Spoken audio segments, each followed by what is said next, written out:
Bulletin में खुशामदीद। तो आगाज में आपको बताएं कि कराची में इस समंदर में नहाने पर पाबंदी के बावजूद हादसा हो गया। हॉक्स बे पर नहाते हुए खातून समेत 4 अफराद समंदर की लहरों में बह गए। रेस्क्यू टीमों की बरवक्त कार्रवाई करते हुए खातून समेत 3 अफराद को बचा लिया गया। उनकी जानिब से शहरयार नामी नौजवान की सुबह से तलाश जारी है। रेस्क्यू वर्कर्स ने बताया डूबने वाले चारों अफराद का ताल्लुक एक ही खानदान से है। फेडरल बी एरिया का रहायशी खानदान ईद पर पिकनिक के लिए साहिल पर आया था। समंदर से निकाले गए तीनों अफराद की हालत तसल्ली बख्श है। शहरयार को अभी तक तलाश नहीं किया जा सका। तो कराची में समंदर में नहाने पर पाबंदी के बावजूद यह हादसा पेश आया है और हॉक्स बे पर नहाते हुए खातून समेत 4 अफराद समंदर की लहरों में बह गए हैं। रेस्क्यू टीमों की जानिब से बरवक्त कार्रवाई की गई है और खातून समेत 3 अफराद को बचा लिया गया है। शहरयार नामी नौजवान की सुबह से तलाश इस वक्त जारी है। पाबंदी के बावजूद कराची के शहरी साहिल समंदर जाने से बाज नहीं आए। रुकावटों के बावजूद शहरी बड़ी तादाद में हॉक्स बे पहुंच गए। आसिफ खान मजीद बता रहे हैं। जी बिल्कुल, ईद का तीसरा रोज़ है और तीसरे रोज़ कराची के जो शहरी हैं उनकी बड़ी तादाद ने रुख किया है साहिल समंदर का। तो हम मौजूद हैं हॉक्स बे पर। हालांकि हॉक्स बे आने पर पाबंदी है, यहाँ नहाने पर दफ़ा 144 नाफिज की गई है। उसके बावजूद लोगों की एक बड़ी तादाद हॉक्स बे पर मौजूद है, पिकनिक मना रहे हैं। बहुत से लोग अपनी फैमिलीज़ के साथ आए हुए हैं, बहुत से लोग अपने दोस्त यारों के साथ आए हुए हैं। कुछ फैमिलीज़ हैं जो यहाँ पर मौजूद हैं। ईद का आज तीसरा दिन था और छुट्टी खत्म हो रही थी, तो हमने सोचा कि आज समंदर पे एंजॉय कर लेते हैं। लेकिन पाबंदी बहुत ज़्यादा लगी हुई है। रिस्क पर आए थे कि आए तो आए, नहीं गए तो नहीं गए। जी हमें बहुत अच्छा लग रहा है, यहाँ पे आके बहुत इंजॉय कर रहे हैं हम लोग और पानी बहुत अच्छा है, मौसम भी बहुत अच्छा था। लेकिन अभी धूप निकल गई, लेकिन वैसे बहुत मज़ा आ रहा है। ये तमाम फैमिली हैं जो यहाँ पर पिकनिक मनाने के लिए आई हुई है। हालांकि रास्ते में पुलिस एहलकार मौजूद हैं। पुलिस की जानिब से फैमिलीज़ को भी ये कहा जा रहा है कि एहतियात कीजिएगा, गहरे पानी में नहीं जाइए। फैमिलीज़ भी ये कह रही हैं कि हम भी एहतियात कर रहे हैं और गहरे पानी में नहीं जा रहे। और इसी पर बात करते हैं हमारे नुमाइंदे अदनान राजपूत जो कि इस वक्त CVO पर मौजूद हैं। अदनान, ये बताइए कराची में दफ़ा 144 नाफिज है, उसके तहत समंदर में नहाने पर पाबंदी आयद की गई है।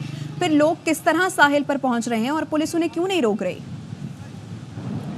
देखिए जी, सबसे पहले मैं आपको वाज़े करता चलूँ कि कमिश्नर कराची की जानिब से 2 महीने के लिए समंदर पर पाबंदी आयद की गई थी और इस पाबंदी का नोटिफिकेशन भी वाज़े तौर पर जारी किया गया था, जिसमें बताया गया है कि जो लहरें हैं समंदर की गैर मामूली लहरों की वजह से पाबंदी आयद की गई है। दफ़ा 144 का नफाज भी किया गया और इसका जो इतलाक़ है 14 जून से 13 अगस्त तक होगा। हम इस वक्त साहिल समंदर CVO पर मौजूद है। यहाँ पर जो है शहरियों की जानिब से इस पाबंदी की धज्जियाँ उड़ाई गई हैं। यहाँ पर जो शहरी हैं समंदर पर नहा रहे, ख़वातीन बच्चे सभी समंदर के अंदर नहा रहे और इंतज़ामिया पुलिस दूर दूर तक दिखाई नहीं दे रही है।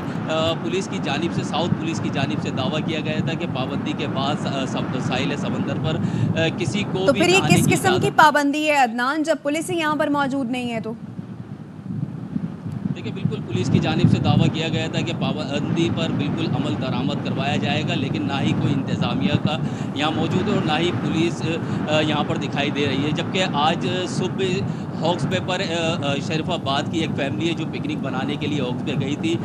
फैमिली के 4 अफराद डूब गए थे, जिसे डूबने की इत्तला मिलते ही रेस्क्यू के अमले ने फौरी तौर पर मौके पर पहुंचकर खातून समेत 3 अफराद को निकाल लिया था। एक खातून जो है, एक शख्स जो है उसकी तलाश इस वक्त भी जारी है। जबकि पुलिस हुकाम का बताना है कि इस वाक़ये के बाद हॉक्स बे पर अच्छा, तो अदनान ये हॉक्स बे वाला वाक़या कितने बजे पेश आया था? जी बिल्कुल, ये आज सुबह तकरीबन 12 साढ़े 12 के दरमियान ये वाक़या पेश आया था। रेस्क्यू टीमें जो हैं उन्होंने मौके पर पहुंचकर 3 अफराद को खातून समेत निकाल लिया था। एक शख्स है, उसकी अभी भी तलाश जारी है और पुलिस हुकाम का बताना है कि 9 अफराद को गिरफ्तार किया गया और उनके खिलाफ कानूनी कार्रवाई भी शुरू कर दी गई। जी ठीक, बहुत शुक्रिया आपका अदनान। ईद की आखिरी छुट्टी सक्खर वाले पिकनिक के लिए दरिया किनारे पहुंच गए। कश्तियों पर दरियाए सिंध के खूबसूरत नज़ारे किए जा रहे हैं। नुमाइंदा जहाज़ेब बसीर मजीद बता रहे हैं और दिखा रहे हैं। ईद के तीसरे रोज भी सक्खर में शहरी भरपूर एंजॉय कर रहे हैं। मौजूद हूँ दरिया सिंध में, जहाँ कश्ती पर शहरी इस दरिया सिंध का खूबसूरत नज़ारा कर रहे हैं। दरिया सिंध की खूबसूरती है, सक्खर की खूबसूरती। दोस्त मौजूद हैं, खूब हल्ला गुल्ला किया जा रहा है। ईद के दिन को अच्छी तरह सेलिब्रेट किया जा रहा है। बहुत अच्छा मज़ा आता है और हमारा बलूचिस्तान से इधर अच्छा है सहूलत है, सिस्टम है। सफर को खूब एंजॉय कर रहे हैं, दरिया सिंध का खूबसूरत नज़ारा किया है, दोस्तों के साथ ईद को भरपूर अंदाज में मना रहे हैं। तो ईद के तीसरे रोज़ भी मरी की रौनक उरूज पर हैं। सयाह मलिका कौसार में अपना वक्त कैसे गुजार रहे हैं, ये बताएंगे हमारे नुमाइंदे ओवैसुल हक। आहिस्ता आहिस्ता मरी पहुंचना शुरू हो गए हैं। मरी के दाखिली और खारजी रास्ते मुकम्मल तौर पर क्लियर हैं। ट्रैफिक का कोई ऐसा दबाव नहीं देखा जा रहा। तमाम तर इंतजामात व इकदाम टूरिस्ट के लिए मुकम्मल कर लिए गए हैं। हमारे साथ एक टूरिस्ट हैं, हम उनसे पूछते हैं मरी आके वो कैसा फील कर रही हैं। जी बहुत अच्छा लग रहा है, यहाँ पे आके इंजॉय कर रहे हैं। वेदर बहुत अच्छा है, इंतज़ाम को देखा जाए तो बहुत अच्छा है, हर लिहाज से बहुत अच्छा है। ये हमारे साथ एक टूरिस्ट मौजूद थी जो अपनी एक्साइटमेंट से हमें आगाह कर रही थी कि ईद उल अज़हा के इस मौके के ऊपर वो मलका कौसार मरी में कितना अच्छा, कितना खूबसूरत महसूस कर रही हैं। गर्मी और लोड शेडिंग से बेजार बहुत से शहरी ईद पे पहुंचे एबटाबाद। खूबसूरत सयाहती मकाम शिमला पहाड़ी पर सयाहों का लगा रश। कई सयाह गए थे कराची से भी। कराची से हम लोग स्पेशल देखने आए हैं एबटाबाद का, ये शिमला पहाड़ी देखने आए हैं कि कैसी है। एबटाबाद में शिमला पहाड़ी एक ऐसा पॉइंट है कि एबटाबाद ऐसा लगता है कि जैसे किसी ने प्याले में रख दिया हो। अभी तो हम लोग खाली देर कश्ती पे ही बैठे थे, अभी हमारा इरादा है हम लोगों ने ऊपर जाकर जू को भी एक्सप्लोर करने, और यहाँ का मौसम भी बहुत ज़बरदस्त है। तो कराची में शहरी रात की दावत के लिए कुर्बानी के गोश्त का कीमा और बोटियां बनवा रहे हैं। कसाबों की दुकानों पर आज यही काम हो रहा है, बताएंगी रुबीना अलवी। ईद कुर्बान का तीसरा रोज़ है और हमने रुख किया है बंस रोड के इलाके का। जो कसाब हजरात हैं उन्होंने अपनी दुकानों के बाहर जो है वो स्टॉल्स लगाए हुए हैं, जहां पर वो लोगों का लाया हुआ जो गोश्त है उसका हाथ का कीमा बना के दे रहे हैं, मशीन का कीमा बना के दे रहे हैं, और जो कबाब बनवाने उसके भी ये तमाम तर बोटियाँ बनाकर दे रहे हैं। यहाँ पर हमारे साथ एक बड़ी प्यारी सी बच्ची मौजूद है और वो भी उमूर खानादारी में लगता है उसको काफ़ी इंटरेस्ट है। लगता है नानी के घर वालों की आज दावत है। कीमा बनवाने आई हूँ हाथ का। आज हमारे घर में बहुत बड़ी दावत है, सारी फुप्पो आएंगी, सारी नानी खाला मामू सब आएंगे। हमारे पास एक कैरेक्टर भी मौजूद है जो बड़े मुनफरिद अंदाज से यहाँ पर लोगों से बात कर रहे हैं और लोग बड़े महसूस भी हो रहे हैं। बस बड़ा थकावट महसूस हो रही है, फिर भी लगे हुए हैं हम। कीमा भी बना रहे हैं, बोटियाँ भी बना रहे हैं, गोश्त भी बना रहे हैं, और जो रूट रहा है उनको भी बना रहे हैं। जितना रश इनके स्टॉल पे देखने में आ रहा है वैसा रश मुझे यहाँ पर किसी भी स्टॉल में देखने में नहीं आया। जी, बड़ी ईद के तीसरे रोज भी बड़ी दावतें जारी हैं। आपको फैसलाबाद की एक खातून से मिलवाते हैं जो इस जदीद दौर में भी मेहमानों के लिए कच्ची हांडी में पकवान बनाती है। हमारे नुमाइंदे मोहम्मद काशिफ मजीद बता रहे हैं। फैसलाबाद में भी आज ईद के तीसरे रोज भी मेहमानों की आमद का सिलसिला जारी है। मज़े मज़े के जो पकवान हैं वो बनाए जा रहे हैं। मटन कोरमा बनाया जा रहा है, मटन बिरयानी, कच्ची हंडिया में बड़ी अच्छी अच्छी डिशें बनाई जा रही हैं। बच्चों के लिए बनाई है मटन कोरमा, और साथ में सबसे पहले इनको चावल, क्योंकि बच्चों को बहुत ज़्यादा पसंद है, तो मैंने इनके लिए मटन पुलाव बनाया है और बीफ बिरयानी बनाई है, कोरमा बनाया है, और जो बड़े हैं उनके लिए कच्ची हांडी में उनके लिए ये कीमा बना रही हूँ। मीठे में भी काफ़ी कुछ बन रहा है। मेरी तरफ से एक बार फिर सबको ईद मुबारक, और तमाम जो ख़वातीन हैं उनके लिए भी गुड विशेज़ हैं कि वो अपने मर्दों के लिए और बच्चों के लिए इतनी गर्मी में काम कर रही हैं किचन में। सबसे बड़ी बात यह है कि इतनी शदीद गर्मी है, दर्जा हरारत तकरीबन 46 डिग्री सेंटीग्रेड तक पहुंच चुका है। इसके बावजूद भी मेहमानों के लिए मज़ेदार पकवान ख़वातीन तैयार कर रही हैं, उनकी खूब और कुदरत के हसीन नज़ारों से लुत्फ़अंदोज़ होने के लिए 2 दिन में 2.5 लाख से ज़्यादा सयाह खैबर पख्तूनख्वा के सयाहती मकामात पहुँचे। 71 गैर मुल्की सयाहों ने भी केपी में सयाहती मकामात की सैर की। महकमा सयाहत खैबर पख्तूनख्वा के अदाद-ओ-शुमार के मुताबिक 17 और 18 जून के दरमियान ज़्यादातर सयाहों ने सैर के लिए गिलियात और नारान कागान का इंतखाब किया। 81,000 सयाहों ने गिलियात के मकामात की सैर की। 73,000 से ज़्यादा सयाहों ने कागान नारान का रुख किया। 38,000 से ज़्यादा सयाह मालम जब्बा पहुँचे। सयाहों ने अपर दीर, चलोयर चित्राल और अपर चित्राल का भी रुख किया।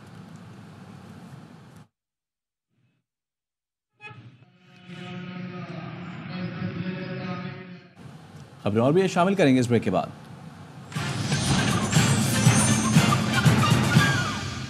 Welcome back. वजीर आला गंडापुर की IMF को हुकूमत की शिकायत लगाने की धमकी। वजीर आला KP ने कहा वजीर आजम ने पैसा नहीं दिया तो IMF को बताएंगे, पैसा हमारे नाम पर लेते हैं और देते भी नहीं। वजीर आजम को खबरदार कर रहा हूं, मजबूर कर रहे हैं, आपकी हुकूमत धक्के देकर निकालेंगे, जिस तरह निकालेंगे आप बर्दाश्त नहीं कर सकेंगे, लाने वाले भी बचा नहीं सकेंगे। नवाज शरीफ, आपने मुझे फोन किया कि आपको IMF पे सूबे की सपोर्ट चाहिए, मुझे सूबे का पहले पैसा चाहिए जो आपने देना, वरना मैं IMF को क्लियरली बताऊंगा कि ये पैसा हमारे नाम पे लेते हैं, टैक्स हमारे लोगों पे डालते हैं, आपने जो लॉलीपॉप देकर टैक्स लगाया है इतना ज्यादा, जिसमें आपने हमारे पे तो बोल डाला 25% हम तनख्वाह देंगे, ये तनख्वाह मेरी आवाम की, मेरे सरकारी एहलकार की जेब में नहीं जा रही, ये उनसे आप दोबारा निकाल के अपनी जेब में डाल रहे हैं।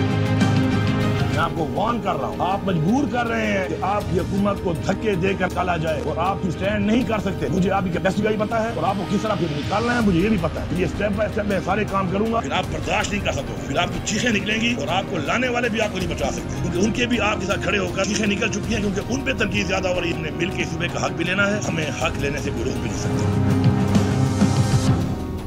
धमकी वज़ीर आला ईद पर भी धमकी दे रहे हैं। इनकी इंतशार और कब्जा करने की आदत नहीं जाती।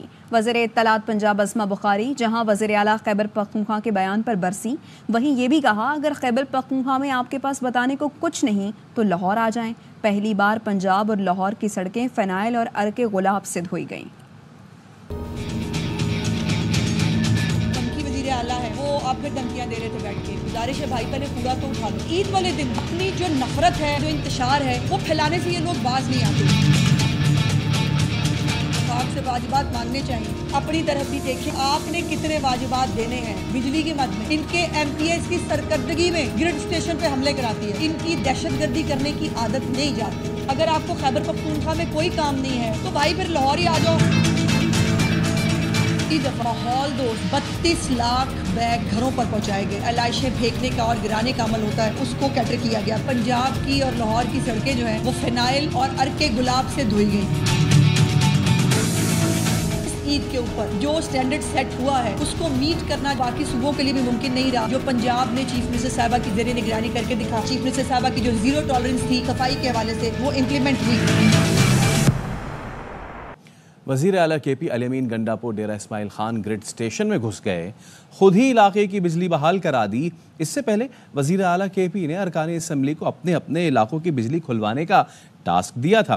अली अमीन गंडापुर का कहना था 12 घंटे से ज़्यादा लोड शेडिंग कबूल नहीं, हमारे सूबे में हमारी मर्जी चलेगी। विफाक ने बिजली कम की तो नेशनल ग्रिड की बिजली बंद कर देंगे। IG को बता दिया पुलिस वापडा के कहने पर किसी के खिलाफ पर्चा नहीं काटे।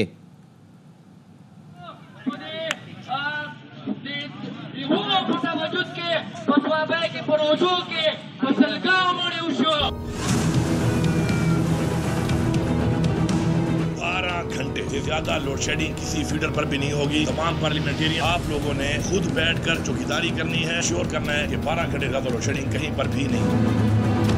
मैंने आई साहब को बड़ा क्लियरली बता दिया, किसी भी बंदे के ऊपर पख्तूनख्वा की पुलिस वापडा के कहने पे कोई FIR नहीं करेगी। ये पख्तूनख्वा की पुलिस है, ये वापडा की मातहत नहीं है। आपका चीफ एग्जीक्यूटिव मैं हूँ, आपने उन अहकामात पे चलना है जो मैं बता रहा हूँ। हमारा सूबा है, हमारी हुकूमत है, यहाँ पे वही होगा जो हम चाहेंगे।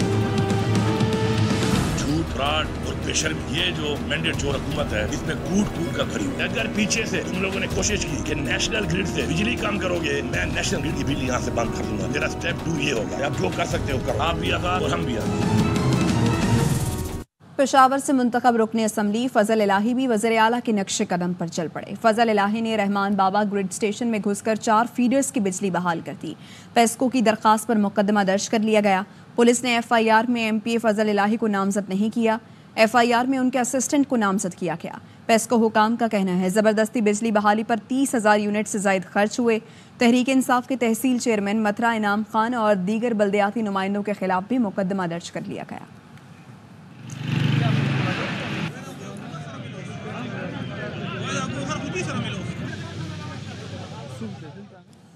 वज़ीर आला मरियम नवाज की बड़ी ईद पर शहरियों की बड़ी खिदमत। ईद के 3 दिन अवामी खिदमत का नया रिकॉर्ड बनाया। आलाइश बर वक्त उठाकर पंजाब में नामुमकिन को मुमकिन कर दिखाया। मुसलसल सफाई और अर्क़े गुलाब मिले पानी से सड़कों और गलियों की धुलाई जारी है। तमाम म्यूनिसिपल इदारों, वेस्ट मैनेजमेंट कंपनीज, ज़िलाई इंतज़ामिया, लाहौर वेस्ट मैनेजमेंट कंपनी के अमले को खिराज तहसीन पेश करते हुए मरियम नवाज ने कहा, आपके टीम वर्क ने ये मुमकिन है कि सुनहरी और काबिल फ़ख्र मिसाल कायम कर दी। बड़ी ईद पर सफाई का बड़ा स्टैंडर्ड बना जिसे कायम रखना है। सब लोग अपनी जिम्मेदारी निभाकर सुथरा पंजाब को हकीकत बनाएंगे। मरियम नवाज ने भरपूर ताउन पर शहरियों और मीडिया का भी शुक्रिया अदा किया।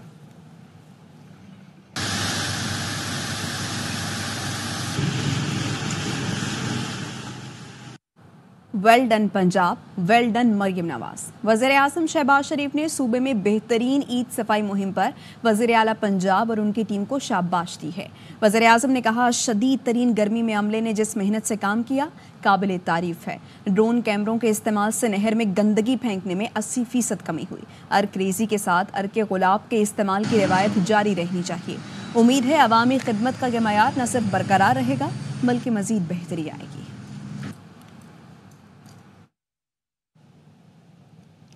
फैसलाबाद के इलाके शरीफपुरा में लैपटॉप की बैटरी फटने से घर में आग भड़क उठी। बहन भाई झुलसकर जाँ बाग 7 अफराद जख्मी हो गए। शरीफपुरा के रहायशी मोहम्मद अहमद के घर मंगल की रात लड़का लैपटॉप इस्तेमाल कर रहा था। लैपटॉप की बैटरी फटने से कमरे में मौजूद फोम के गद्दे ने आग पकड़ ली, जो लम्हों में पूरे कमरे में फैल गई। 4 बच्चों समेत 9 अफराद झुलस गए। रेस्क्यू टीमों ने आग बुझाकर मुतासरीन को इलाज अस्पताल पहुंचाया। जख्मियों में शामिल 6 साल की दुआ फातिमा और 9 साल का तहा जान की बाजी हार गए। वापस आएंगे एक ब्रेक के बाद, हमारे साथ रहिए।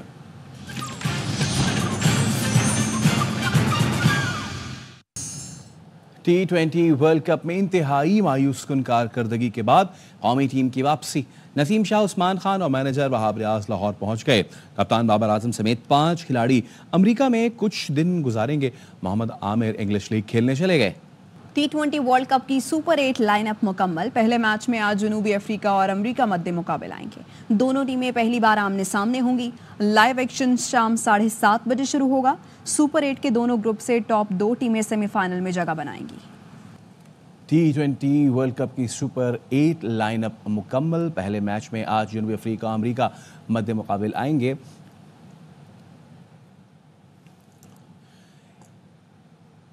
इसके अलावा आपको बताएं कि वज़ीर दाखिला मोहसिन नकवी ने कदाफ़ी स्टेडियम का दौरा किया है और दौरा करने के बाद उन्होंने स्टेडियम की अपग्रेडेशन की सूरत हाल भी देखी है। तातीलात में भी चेयरमैन पीसीबी ने कदाफ़ी स्टेडियम का दौरा किया और काम का जायज़ा लिया। चेयरमैन पीसीबी का कहना था कि काम की रफ्तार को मज़ीद तेज़ किया जाए, इजाफी वसाइल लगाकर काम को मुकर्ररा वक्त में मुकम्मल किया जाए। इवेंट से पहले कदाफ़ी स्टेडियम के साथ नेशनल स्टेडियम और पिंडी स्टेडियम की अपग्रेडेशन मुकम्मल करेंगे। मोहसिन नकवी को FWO के हुकाम ने ब्रीफिंग दी। एहसन इकबाल ने चीन से ताल्लुकात नीचे आने की तरदीद कर दी। वफाकी वज़ीर ने प्रेस कॉन्फ्रेंस में बताया कि चीन और पाकिस्तान के रिवायती मजबूत ताल्लुकात नई बुलंदियों की तरफ बढ़ रहे हैं।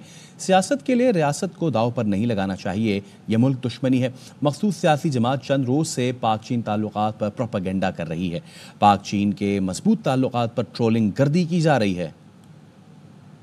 चीन का एक हमेशा का मुस्तहकम रिश्ता है, वो नई बुलंदियों की तरफ बढ़ा है और एक सियासी जमात ने पाकिस्तान के रियासती मफादात को कुर्बान करने की घनौनी खेल खेली। जब हम अपनी सियासत के लिए रियासत को दांव पे लगाते हैं तो फिर हम अपने मुल्क के साथ दुश्मनी कर रहे होते हैं। ये तासुर देने की कोशिश की जा रही है कि खुदा न खास्ता पाकिस्तान और चीन के दरमियान ताल्लुकात डाउनग्रेड हुए हैं। रूसी सदर शिमाली कोरिया पहुंच गए। शानदार इस्तकबाल किया गया। 24 साल बाद रूसी सदर शिमाली कोरिया का दौरा कर रहे हैं। रूस ने शिमाली कोरिया के साथ तिजारती और दिफाई ताल्लुकात को मजीद गहरा करने के अज़्म का इजहार किया। रूसी सदर के दौरा शिमाली कोरिया पर अमरीका, नेटो और जनूबी कोरिया ने तशवीश का इजहार किया है। नेटो सरबरा ने कहा, रूस शिमाली कोरिया के मिसाइल और जौहरी प्रोग्राम में मदद कर सकता है। पेंटागन ने कहा, रूस शिमाली कोरिया ताउन जजीरा नुमा कोरिया के अमन के लिए बाइस तशवीश है। अब तक के लिए इतना ही। देखते रहिए ARY न्यूज़।